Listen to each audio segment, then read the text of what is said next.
Hi, I'm Shannon, and this is What is Your Artistic Archetype?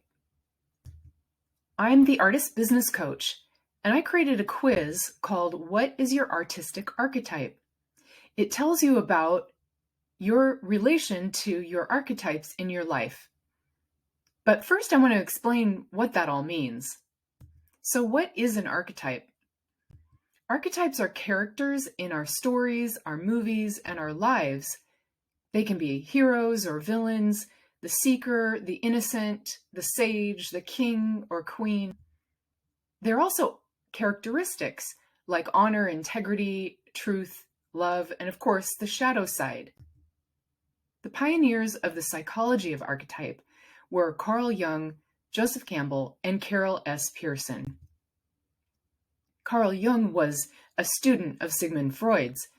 Freud came up with this idea of the ego, id, and superego, and Jung took it in a little bit different direction, talking about different aspects of the self and how to integrate the shadow side of the self, or the id, into the whole self. He came up with these concepts: the anima, animus, the self and shadow self, and the persona. And he had other concepts of archetypes such as the wise old man, the child, the mother, and the maiden. These were all based on Plato's idea of the primordial image that we hear in stories and that is repeated over and over, represented symbolically or metaphorically. Jung had this process that he went through every day during a certain period of his life. He walked into his studio and started painting and writing in this huge book. It was only discovered many years later, and now you can get it and look at it. It's amazing. And it's very archetypal. He was working through all of the different aspects of his self through his art and through his writing. Here's a great quote from Carl Jung. "The battle with the sea monster represented the attempt to free ego consciousness from the grip of the unconscious."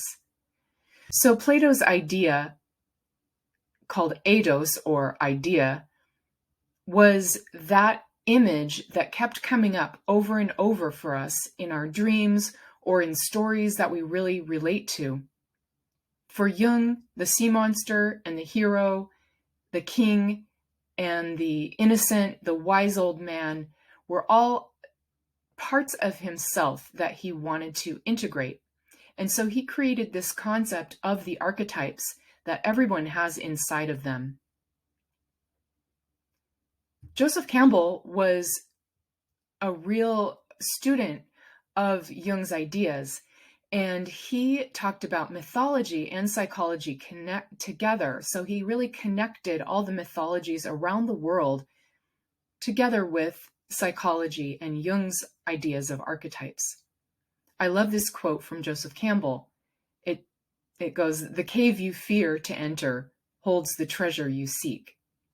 So he wrote this book called The Hero with a Thousand Faces, and in it he outlines the monomyth, or the hero's journey, all the stages that we must pass through with the rituals from around the world that repeated in various cultures.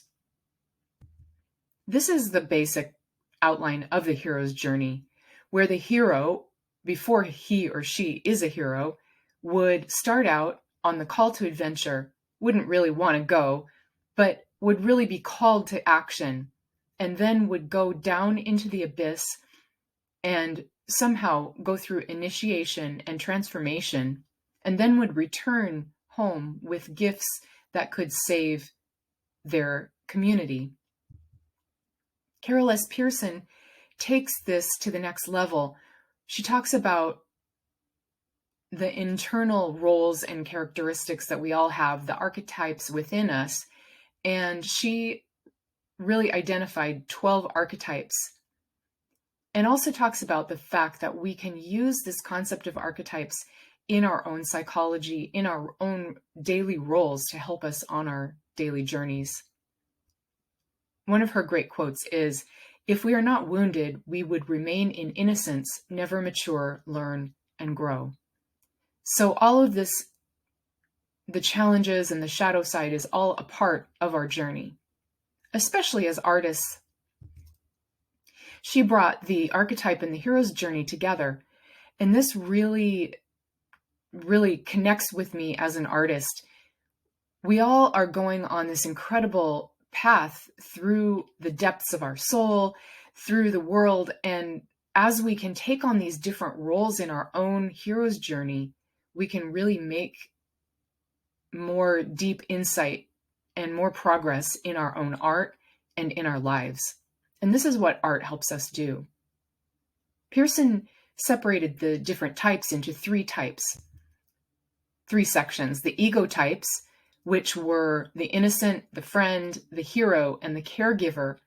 These people act in order to fulfill something in themselves through other people. The soul types, the explorer, the rebel, the lover, and the creator, these types are really looking to improve and go deeper into their own soul. And then the self types, the jester, the sage, magician, and the ruler, who are really looking to contribute something to their community through their own gifts and skills. So here are Pearson's 12 archetypes, and this is kind of overlaid onto the hero's journey. The innocent steps out into the world and comes in contact with the sage and gains knowledge, then becomes an explorer, descends down into the dark abyss, and must become an outlaw in order to gain new knowledge. He or she will encounter the magician and sometimes even transform into the magician in order to become a hero in their own lives or to save someone else. They will find companionship and they will encounter humor and pleasure and delight, but also challenges from the trickster. They also will connect with every other human being that they know and that they come across. They will have to give service, and through this service they will become a ruler or a leader of some type. And then they will return again with new innovation and new skills for their community. So we choose all these different roles at different stages of our journey. And in your art, it's really interesting to see how different artists use these ideas in their work. So what's your artistic archetype? Here's the quiz link, and you can find it in the information below as well. I've sort of identified the 12 different artistic archetypes by several different artists and how they paint and how they approach their art. There's the idealist or the innocent, the realist, who paints what they see in front of them, whether it's good or bad, the creator. This person loves to just create many different styles and is always producing something, always generating something new. The lover paints in order to show community and connection. The hero loves to paint or make images of things that are higher and have higher meaning and higher purpose.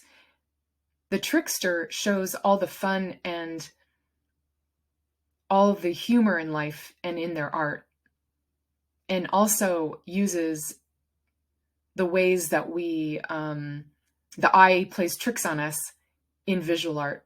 The caretaker, again, shows how people help each other and how people connect. The rebel will make art that shocks people.